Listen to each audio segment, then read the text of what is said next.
Okay. Hey guys, happy Monday. Let's get started with your daily work for today. I'm going to share my screen so that we're up and rolling. Remember, you can submit this in Google Classroom or in Canvas. I would really prefer Canvas, but if you can't get into Canvas, that is okay, and we can deal with it in Google Classroom later on. Just may take me a little bit longer to get your feedback if I'm jumping from place to place, so just keep that in mind. So for today's daily work, it says April 27th, and it breaks down reading, and then it does science, and then it does math. So for reading today, we're staying on the same theme. We're going to read two different texts. We're going to find something that they have in common, and then we're going to create a statement about it. Okay. So the first text is Andreas Velosa. Okay, you see it's a blue line. If it's a blue line, it's a link so that you can click it. It's going to open up. You may have to hit make a copy, and it's going to open up this text for us, and I will read it with you. Then we will go back to that box and put in some of the key facts that we wanted to pull out of this article. So this is a picture of Andreas. It says Andreas Veloso lived in 1514 to 1564, was a Belgian autonomous and physician. His discussions of the human body and descriptions of his findings helped to correct misconceptions about the human body and to lay the building blocks of the modern science autonomy.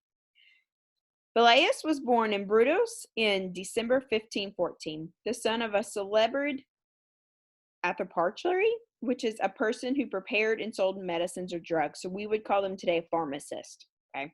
So the son of a celebrity pharmacist, he attended two different universities where he studied medicine, showing a special interest in autonomy. Further study at the University of Pallada brought him not only his medical degree, but an appointment in his lecture on surgery. His continuing research revealed that the autonomal teachings that were being taught in the medical schools at the time were based on the sessions of animals, even though they were intended to provide a guide to the structure of the human body. Using this knowledge gained in his own discussions of human cavaliers, Velleius wrote a detailed autonomal work called On the Structure of the Human Body. It was the first textbook about the human body that could claim scientific accuracy. It caused heated disputes, but helped lead to his appointment as a physician in the imperial household Charles V, who was a Holy Roman Emperor. After Charles stepped down, his son Philip II appointed Velleius one of his physicians in 1559. After several years at the imperial court in Madrid, he made a pilgrimage to the Holy Land. On the trip home in 1564, he died in a shipwreck off the island of Zalatis. So what I'm really taking away from this is he was studying the human body. He became a doctor, which is another word for a physician, and he studied autonomy, which is another word for the human body. So he studied the human body, and he was the first one to write a textbook that detailed the correct findings of a human body. So now I'm going to take that information and I'm going to start typing into the first box for main idea. So I know he studied human body. He was the first one to write a textbook on the human body. He became a doctor, and then was a doctor to an emperor, which is another word for a type of prince. So he was kind of the doctor to the king in sort. So he became a doctor of the emperor. Okay. And he liked to study human body and the anatomy. So if you need to remember anything like that, he studied and was one of the first people to correctly identify the human body and how it worked, and he used that to become a doctor. So that's our first article. Now we're going to move to the second article, which is William Harvey. Again, it's a blue link, so if you need it, it's going to open it up. You may have to make a copy of it.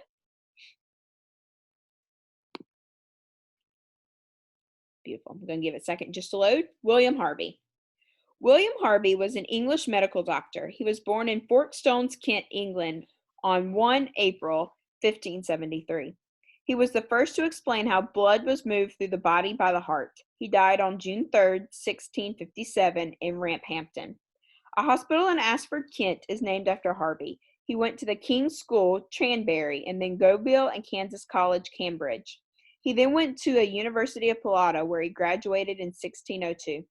When Harvey returned to England, he married Elizabeth Brown, the daughter of Elizabeth's first royal physician. He became a doctor at St. Bartholomew's Hospital in London from 1609 to 1643. Circulatory system. William Harvey is famous for his idea on blood being pumped around the body by the heart. He was the first to describe correctly in detail the circulation and its properties. A few men knew about the lesser circulation of the blood through the lungs, but their work was lost. One 16th century work on theology, entitled Chrysamon's Relotia, was written by Michael Scorbio. After he had been burnt at the stake for heresy by Calvin, his book was destroyed. 3 copies survived. A century and a half later, long after Harvey, someone noticed he had said something about the blood circulating. Harvey announced his discoveries about the circulatory system in 1616 during a series of lectures. His lecture notes still exist, and he wrote a book, Eterno Economy de Marc de Course de Sang de Amalabossin, about in 1628. He said that the blood was pumped around the body in a closed system. Blood was pumped by the heart through the body before coming back to the heart to repeat the process. This went against what was believed at the time to be true. The Roman doctor Galen believed that there were 2 systems in the body dealing with blood.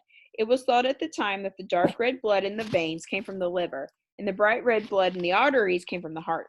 It was believed that the liver and heart made the blood, and it was used up by the body parts it was pumped to. Harvey's ideas came from dissecting human bodies. Harvey found that the liver would make 540 pounds of blood every hour for Galen to be right. This showed him that the blood was not being used up, it was being reused by the body. He said blood flowed through the heart in 2 loops. One loop to the lungs and got oxygen. The other loop went to the organs and the body tissues, giving them the oxygen. He said the heart was just a pump that pumped blood around the body. So back to our chart so we could type in some information.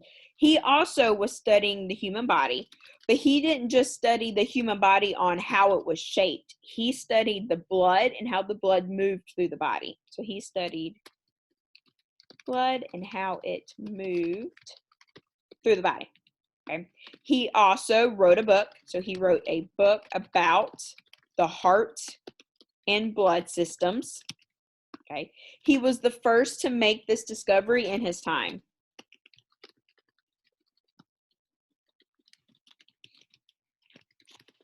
Okay, discovery. So now knowing both of these similarities, some things they both have in common is they both studied the human body and made discoveries.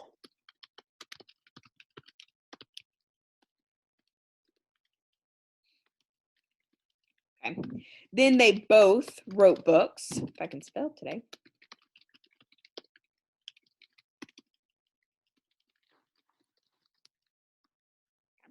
One studied the body, then the other one started studying a portion of the body. So they're interlinked, but I don't know that they're exactly the same. So they both were studying the human bodies and made different discoveries, and they both wrote books about them. So if I'm wanting to combine those and create a statement, I'm going to talk about how Andreas set up the human anatomy, how the body is structured. Then William came in and figured out that the heart and the blood work together and create a circulatory system. So they work together to make new discoveries for the human body.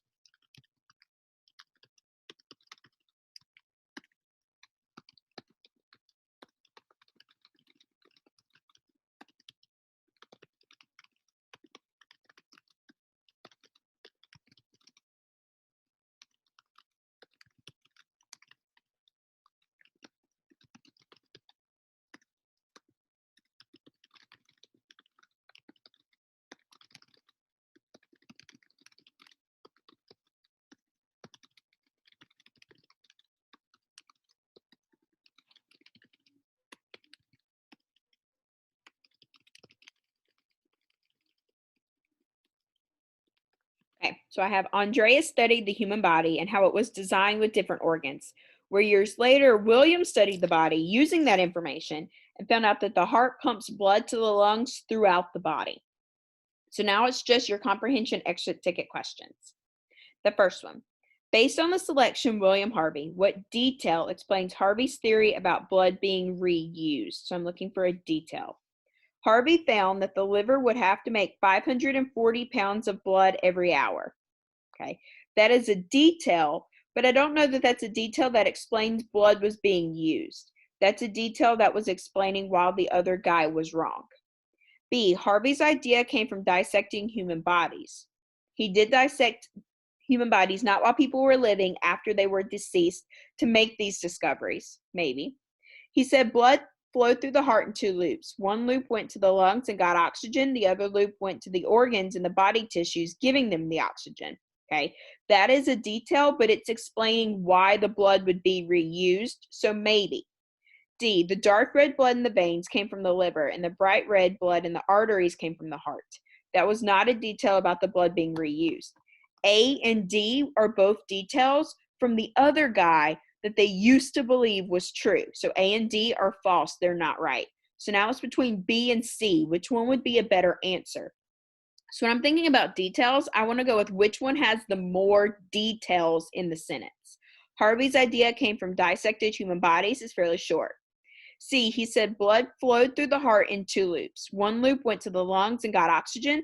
The other loop went to the organs and body tissues, giving them oxygen. It doesn't just explain that blood's being reused, it's explaining how the blood is being reused. So I would choose C as my best answer for number 1. Number 2, read the selection from the text, from the Andreas text, which was the first one.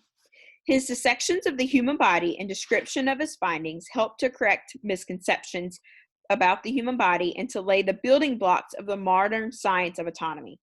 Based on the selection above, what would the person most likely study in science for autonomy? He's dissecting the human body and learning things about the body, and that was a modern science of autonomy. So is that humans, dissection, modern science, or all types of science? Well, all types of science could even be weather or force in motion. Those are things we've learned about. Those do not deal with human bodies, so D's not it. Modern science. Well, if I don't know what modern science is, I wouldn't be choosing modern science as my answer.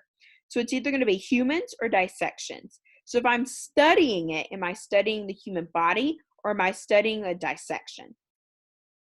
I would be studying a human body. A dissection is when you cut it open to study something. I'm cutting open a human body to study the human body. So the answer would be humans. Number 3. Based on paragraph 4 of William Harvey, what is the meaning of circulation? And you should be able to come up with this because we've learned about the circulatory system. The circulatory system provides circulation to your body. So does circulation mean pumped blood, movement, heart, or fast pace? If it's circulating, think about what is circulating. Okay, blood is circulating. So pumped blood is what's moving, but that doesn't mean that it's circulation. It's what's moving, so it's not A. B, movement. Circulation is blood moving through your veins. So movement could be a very good word to change there, so maybe. C, heart. Blood moving through your body is moved from the heart pumping, but that's not circulation, that's your heart. And D, fast pace. When I think fast pace, I think running in a race. If I'm running very fast, I'm fast paced. So it's not D. So I would go with B as movement. If something's being circulated, it's moving around and it's blood that's moving around in your circulatory system. So that's your work for reading for today. So you have your boxes, complete sentence for your statement, and then your 3 exit tickets are highlighted. Okay. Moving to science. Science, you're still reviewing human body systems. So we're going to backtrack a couple days. We're going to reread a couple articles that you've already read, and we're going to write the key takeaways or main ideas from those articles. Then we're going to use those articles to answer some exit tickets. So this is going to seem a lot like reading. So if you need to hit pause and take a brain break or get a snack because it is kind of like double reading, go ahead and do that. Don't fry your brain all at once. Okay. So the first article is The Spinning Artificial Heart. It's a blue link. I can click it. It's going to open up for me. I'm going to make a copy of it. And I'm going to give it a second to load. Perfect. So remember, when you're reading newspaper articles like this, I'm going to read all the way down a column, then come back to the middle. So I read all the way down, then move to the middle when it's a newspaper. Science in the News, The Spinning Artificial Heart. Scientists have long been searching for a foolproof artificial heart to replace damaged human hearts. So far, the results have been less than perfect. All these heart machines eventually break down, wear out, or cause infections. Today's artificial heart work like the human heart, pumping blood in regular beats. This lub-dub pumping is what produces your heartbeat and pulse. Now, two scientists at the Texas Heart Institution may have made a breakthrough. Dr. Billy Cohn and Dr. Bud Frazier's new machine does not pump blood in beats. Instead, a small rotator spins, sending blood through the body in a continuous flow. The patient has no heartbeat or pulse, but is very much alive. A small pack of batteries connected to the machine powers it. Since the batteries are outside the body, they are easy to replace. The spinning artificial heart is still in the experimental stage. It has been successfully tested on several animals and on one man. So far, it has worked flawlessly. And this is the artificial heart, the little two black spinners that they're holding in their hand. Math moment. An average human heart beats 100,000 times per day. How many times is the average heartbeat per week or per year? One more month of life. Craig Lewis's heart was so damaged that doctors said he only had 12 hours to live. Lewis was suffering from amebiasis, a disease that destroys the body's vital organs. His wife Linda decided that they should try the new spinning artificial heart. He would be the first person to receive one. The operation was a success. The pulseless heart worked fine. Craig Lewis lived for one more month before the disease took his life. You never know how much time you have, his wife said, but it was worth it. Skin gun heals burn victims. A gun that sprays human skin cells? It sounds like science fiction, but now it's a science fact. The skin cells was a gun that was invented by scientists looking for a better way to treat patients with serious burn injuries. Till now, doctors had to cover burned skin with a transfer or graft of healthy skin from another part of the patient's body. A skin graft can take months to heal. Dr. Gores Gerlish found a faster, safer way to heal the damage caused by burns. The key is the device that sprays skin cells onto people the way painters spray paint onto houses. One of Gerlich's first patients was Matthew Urim, a Pennsylvania state trooper. Urim was standing near a bonfire when someone threw a cup of gasoline on it. He suffered second-degree burns to his face, shoulder, neck, and arm. My arm looked like a hot dog that got left on the grill too long, Urim said. Gerlich put stem cells from Urim's healthy skin into the liquid solution and sprayed it onto his wounds. The whole process took just 90 minutes. Then doctors covered the wounds with a new type of bandage. Inside it, the tubes delivered liquids to clean the wounds and kept them from getting infected. The liquids also helped the skin produce new skin cells faster. Just 4 days later, Matthew Urim left the hospital completely healed. Although the skin cell gun is still in the experimental stage, it has successfully treated over a dozen patients so far. Write about this. The scientists in these articles are trying to help people live longer, better lives. Write about at least one act of kindness that you have performed for someone. Why did you do it? Was it successful? How did it make the other person feel? How did it make you feel? Do you know? 12 times a year, you get a whole new skin. Each month, your entire body sheds its top layer as a brand new layer replaces it from below. A cure for viruses. Scientists at the Massachusetts Institution for Technology have designed a new drug that may help cure viruses. It identifies the affected cells and destroys them. If successful, its breakthrough could cure colds, fevers, and much more. So now if I go back to my daily work, in the spinning artificial heart takeaways is where I'm going to put some of the ideas we just read about. So the spinning heart is the first one that has worked on a human without a pulse. So the spinning heart has worked on one human, but does not have a pulse. It spins in a circulatory motion, pushing the blood like a water filter, but the person does not have a heartbeat. Okay. So no heartbeat or pulse, but the person was living. Okay. After that, it talked about the skin gun. So we have a skin gun that is still being worked on to help people with burns. So skin gun equals burns being treated. Both of these things are new. Okay, so they're being experimented. So they're experimental. We don't know if they're always going to work. Could just be a luck of the draw, so they're still being tried out and experimented. The next one is attention athletes, protect your brain. Making a copy of it. I'm going to give it a second to load up. Science in the news. Attention athletes, protect your brain. While playing sports, gloves protect your hands and mouth guards protect your teeth. But what protects your brain? Some athletes, such as football players and bike riders, wear helmets. But such gear isn't always enough protection. Concussions and other head injuries are common in sports and can cause lifelong medical problems. Many athletes have been asking for better ways to protect their brains. New helmet technology is aimed at doing just that. One new helmet is called the IMPS, Multi-Directional Impact Protection System. Its design is based on the natural shape of the human head. Inside the bony skull, the brain floats in a liquid called cerebrospinal fluid. This fluid protects the brain from injury due to falls and blows. A MIMPS helmet has special plastic inserts that reduce impact, just as the fluid does naturally. Another invention called the Guardian is a soft cover worn on the outside of a helmet. A thick layer of gel inside the cover absorbs force from the impact before it can reach the brain. Sometimes helmets do more than just protect the brain. For example, HITS, high-impact techme systems, helmets can also detect and record impacts.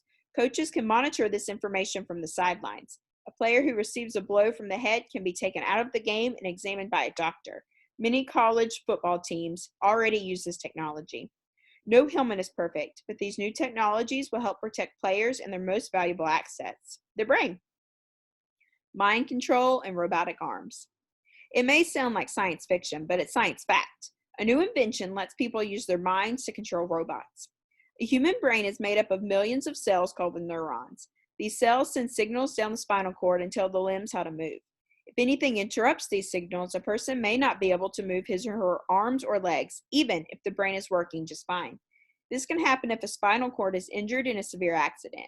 Mobility can also be lost if a person has a stroke, which disrupts blood flow from the brain or the spinal cord. Currently, there is no cure for severe spinal cord injuries, but scientists have found a way to help people use their brains to move robotic arms instead of their own limbs. First, a tiny sensor is implanted into the patient's brain. The sensor detects signals in the brain and sends this information to the nearby computer. The computer analyzes the signals and tells the robot what to do. If all goes well, the robot responds correctly to what the person is thinking.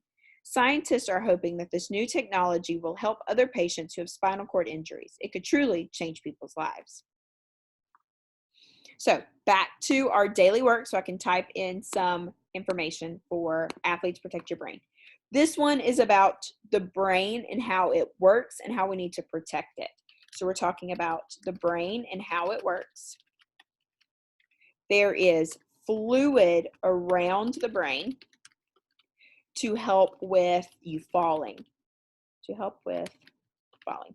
it's kind of like Jell-O around it that helps it from hitting the inside of your skull and getting damaged. So they are creating new helmets to help better protect your brain if you go to fall or get hurt during a sport. Okay.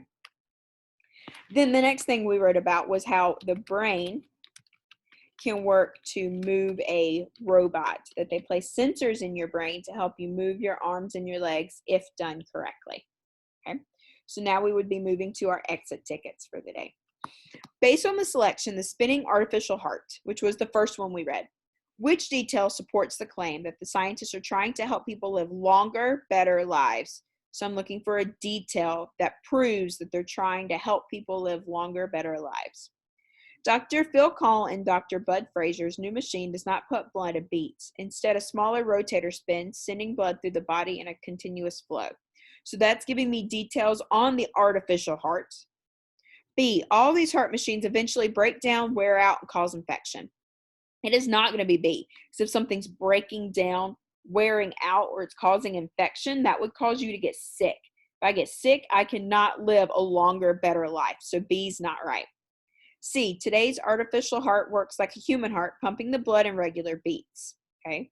Today's artificial hearts do not always pump in regular beats because the spinning artificial heart does not have a beat. So C is not right. D, since the batteries are outside the body, they're easy to replace. They are outside the body, so they would be easier to replace. But I don't think that's a detail explaining how I'm going to live a longer life because my batteries are on the outside. So my best answer would be A, because it goes into detail on how the heart is working to provide me a longer life. B, based on the selection, protect your brain, what does the word concussion mean? Okay, so if I fall and I get a concussion, I have hit my head and it's caused some sort of injury within my brain and head. So would that be a headache, an athlete, mild head trauma, or to faint? If I faint, I'm passing out. So I don't necessarily think that means concussion. Okay. Mild head trauma means that I've hurt my head, but it's not too bad. Okay. Athletic means that I'm an athlete, I can run. So it's not going to be B. And A is a headache. So concussions can cause a headache, but concussions are not headaches. Headaches are a side effect of a concussion. A concussion is a mild head trauma, means you have hurt your head, which has resulted in a headache. The third question. Read the selection from Skin Gun Hill's burn victims below.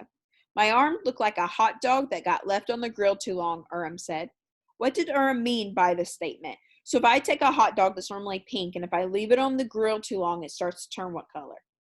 Like a black color. So I think he was comparing his burned arm to that black look on a hot dog. So what did he mean by the statement? He was grilling hot dogs, which caused him to burn his arm. No, he burned his arm because someone threw gas on a bonfire. B, he compared the burn on his arm to a burnt hot dog. Maybe. C, being out in the sun too long will cause major sunburn. That is true, but that has nothing to do with why he had burns on his arm. D, Urim made his burn into a funny joke. He was joking about it, but that's not what he meant.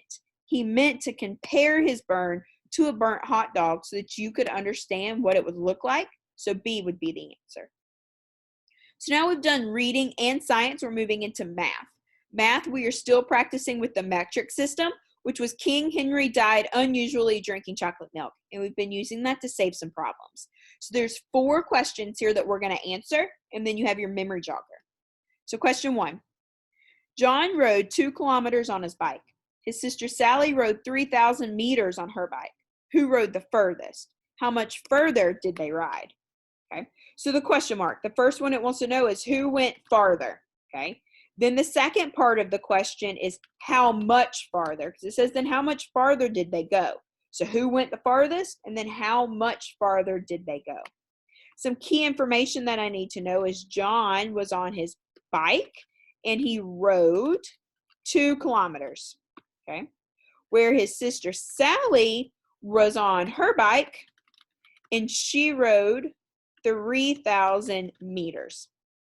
Then the hint that they give you is that 1 kilometer is equal to 1,000 meters. Okay, so if she went 3,000 meters, 1 kilometer is 1,000 meters. Okay, so 1,000 meters is equal to 1 kilometer.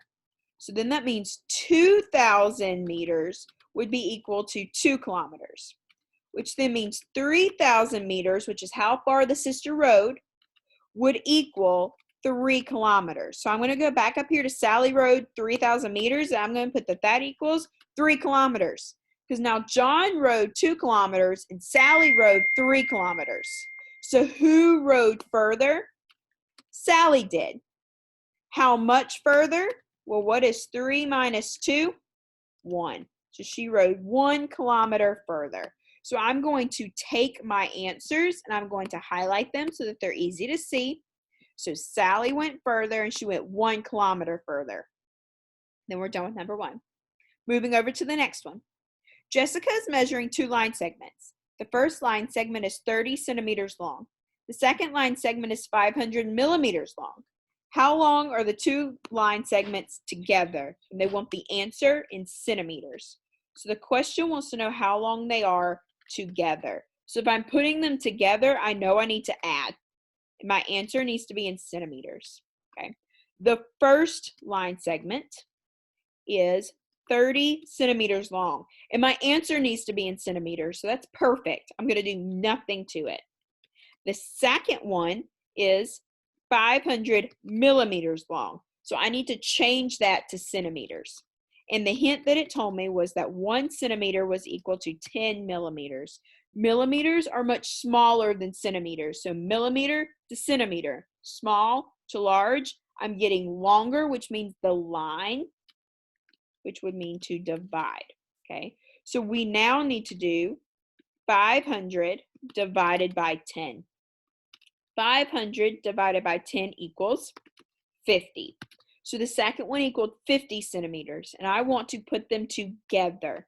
So the first one was 30 centimeters plus 50 centimeters. 30 plus 50 is 80 centimeters. And I'm going to highlight my answer so that it's easy to see. Okay. Moving to the third one, so I'm coming down. Louise wants to send a box of oranges to a friend by mail. The box of oranges cannot exceed a mass of 10 kilograms. If each orange has a mass of 200 grams, what is the maximum number she can send? So the question wants to know the max number of oranges she can send in a box. Okay. The max weight is 10 kilograms. And I know that one orange weighs 200 grams. So I need to figure out how many will fit into this box. And the hint that they tell me is that 1 kilogram equals 1,000 grams. So I'm going to do this a little differently because my total weight is in kilograms, but my one orange is in grams. So for me, I'm going to figure out how many oranges does it take to equal 1 kilogram. So that's what I'm doing as step one. I want to know how many oranges it will take to be 1 kilogram. Because my box is labeled in kilograms, so then I'll have the same. Well, if one orange equals 200 grams, I'm going to continue to add up oranges till I'm at 1,000 grams, because 1,000 grams is 1 kilogram. So one orange is 200 grams. So 2 oranges would be 200 plus 200, which would be 400 grams. 3 oranges, which would be 200 plus 200 plus 200 equals 600 grams. 4 oranges would equal 800 grams.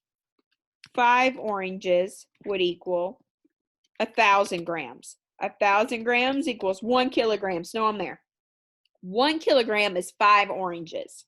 And it says her box cannot be bigger than 10 kilograms. So if 5 oranges equals 1 kilogram and I can have 10, I can do 5 times 10, which equals 50 oranges.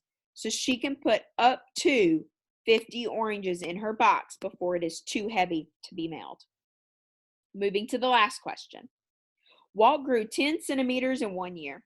He is now 1 and 6 meters tall. How tall was he 1 year ago? The answer should be in meters.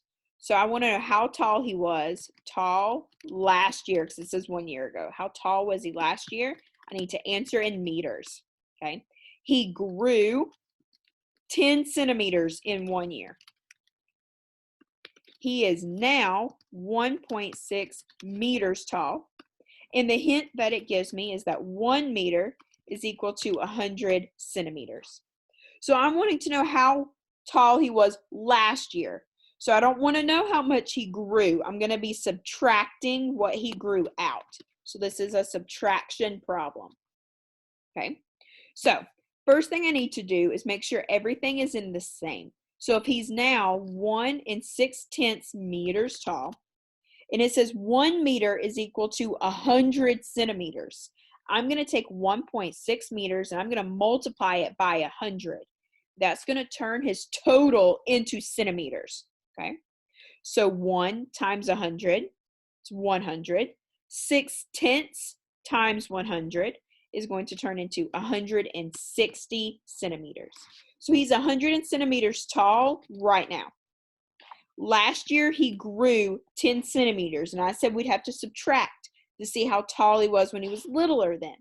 160 minus 10 is 150 centimeters tall. So he was 150 centimeters tall. Those are your 4 conversion problems for today. So now you're moving down to your memory jogger, okay?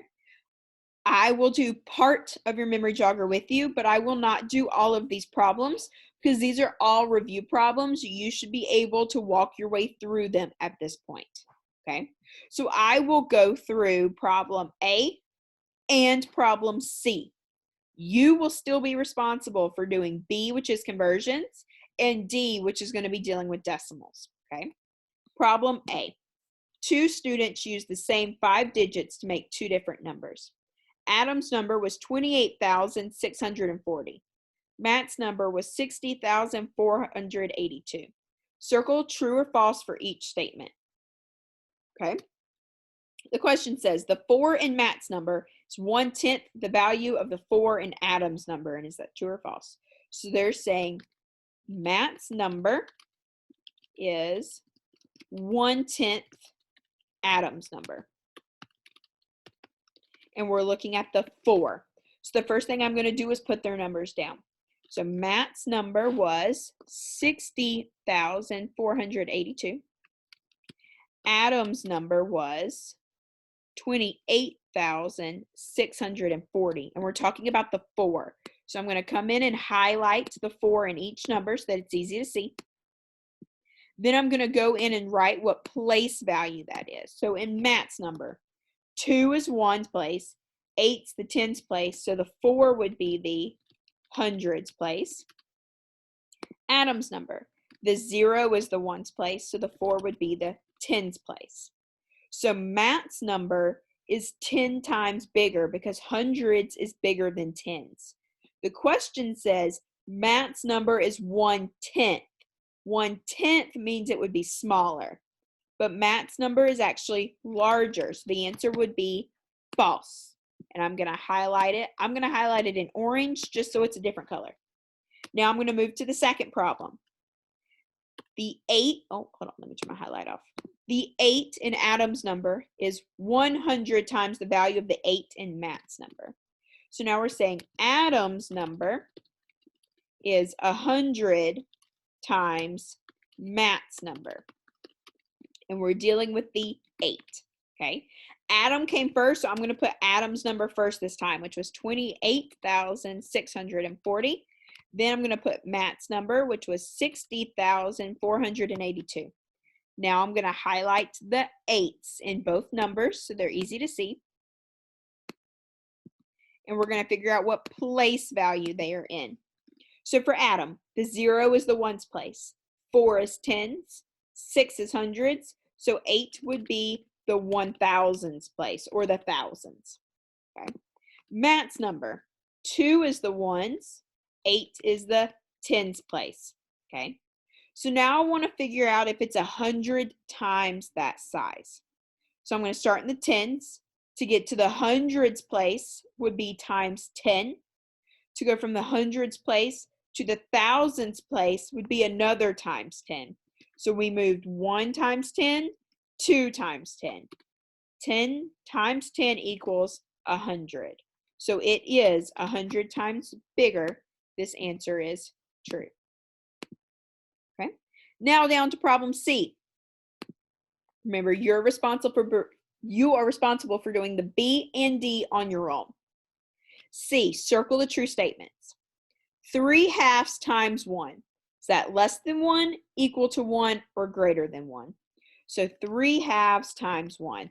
I want us to focus on 3/2 and what type of fraction that is. So is 3/2 a mixed number, an improper fraction, or a proper fraction? 3/2 is an improper fraction. And what does that tell us about the value? That it is bigger than 1. Okay. If the fraction is bigger than 1, my answer will get bigger. If the fraction is smaller than 1, my answer will get smaller. So since this fraction is bigger than 1, would my answer be less than 1, equal to 1, or greater than 1? My answer would be greater than 1 because my fraction is bigger than 1. I'm going to highlight my answer. Okay. Now moving down to the second part.